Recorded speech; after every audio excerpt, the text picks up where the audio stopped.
네, 존경하고 사랑하는 국민 여러분, 오늘 또다시 대한민국의 민주주의가 유린됐습니다.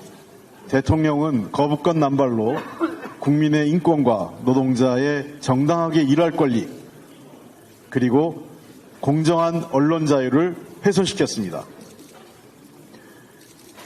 제가 지난 대통령 시정연설 이후에 상임위원장과 간담회 때 모두 발언 때 대통령께 말씀드렸습니다.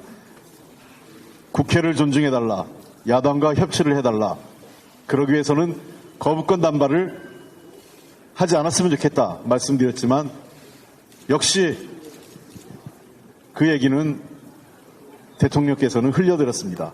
오늘 또다시 간호법, 양곡법에 이어서 방송법과 노조법에 대해서 거부권을 행사하신 겁니다. 방송법은 언론 자유와 공영방송의 공정성을 담보하기 위한 최소한의 장치였습니다.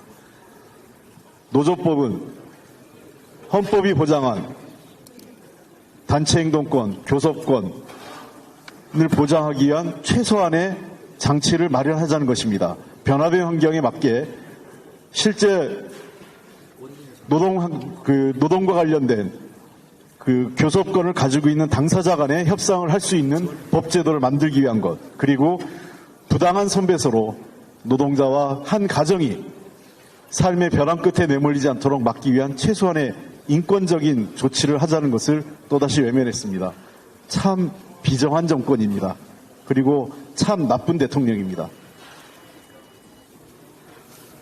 대통령께 여러 차례 말씀드렸습니다. 대결과 독선으로 갈지 대화와 협치를 할 건지, 그러나 대통령께서는 분명히 오늘부로 국회와 우리 민주당에게 대결과 독선을 선포한 겁니다.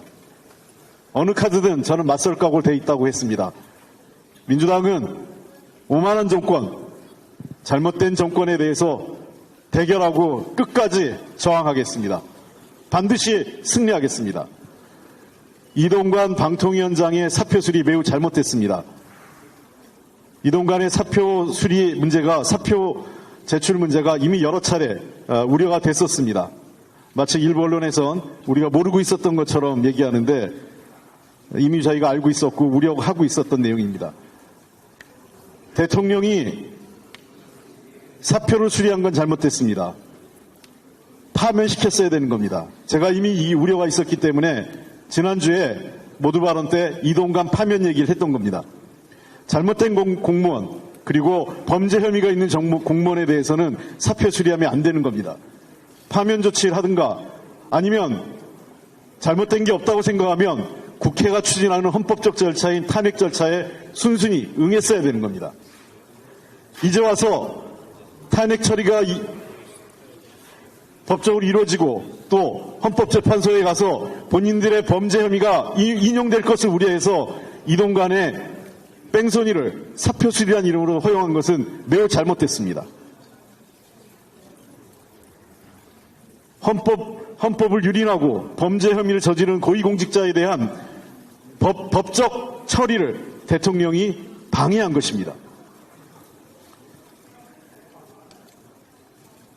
분명히 경고합니다.